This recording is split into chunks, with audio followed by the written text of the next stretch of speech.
बचपन में आपने गुलवीर के दिलचस्प सफर वाली कहानियां तो जरूर पढ़ी होगी।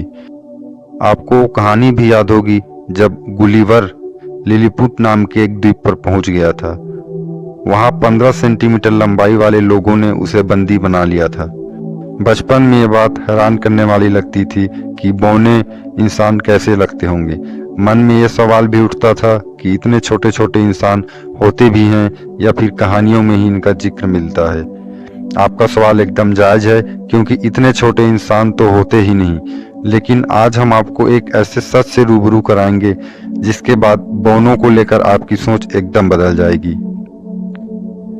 आज से करीब 150 साल पहले ईरान के एक गांव में बौने लोग रहते थे।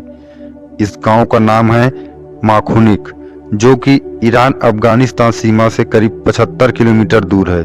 कहा जाता है कि मौजूदा वक्त में ईरान के लोगों की जितनी औसत लंबाई है उससे करीब 50 सेंटीमीटर कम लंबाई के लोग इस गांव में रहते थे। 2005 में खुदाई के दौरान इस गांव से एक मम्मी मिली थी जिसकी लंबाई सिर्फ 25 सेंटीमीटर थी। इस मम्मी के मिलने के बाद ही यकीन पुख्ता हो गया कि इस गांव में बहुत कम लंबाई वाले लोग रहते थे। हालांकि कुछ जानकार मानते हैं कि ये मम्मी समय से पूर्व पैदा हुए किसी बच्चे की भी हो सकती है जिसकी 400 साल पहले मौत हुई होगी। वो इस बात पर विश्वास नहीं करते कि माखुनिक गांव के लोग बौने थे।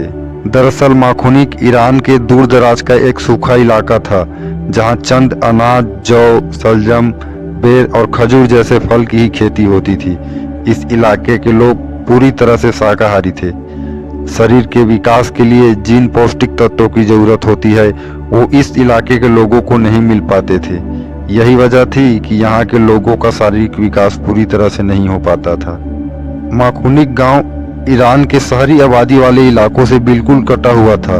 कोई भी सड़क इस गांव तक नहीं आती थी। लेकिन 20वीं सदी के मध्य में जब इस इलाके तक सड़क बनाई गई, गाड़ियों की आवाजाही इस गांव तक पहुंची, तो यहाँ के लोगों ने ईरान के बड़े शहरों में जाकर अपना काम शुरू किया।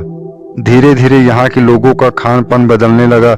नतीजा ये हुआ कि आज इस गांव के करीब 700 लोग औसत लंबाई वाले हैं। लेकिन इस गांव में बने पुराने घर आज भी इस बात की याद दिलाते हैं कि कभी यहाँ बहुत कम लंबाई वाले लोग रहते थे। इस प्राचीन गांव में करीब 200 घर हैं, जिनमें से 70 से 80 ऐसे घर हैं जिनकी ऊंचाई बहुत ही कम है। इन घरों की ऊंचाई महज 1.5 से 2 मीटर ही है।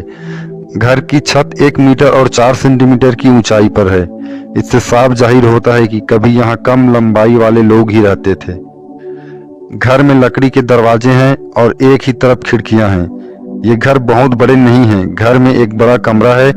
इसके अलावा यहाँ 10 से 14 वर्ग मीटर का एक भंडार घर है जिसे कांदिक कहा जाता था। यहाँ मुख्य रूप से अनाज रखा जाता था। कोने में मिट्टी का एक चूल्हा बना होता था जिसे करसक कहा जाता था। इसके अलावा इसी कमरे में सोने के लिए थोड़ी सी जगह होती थी।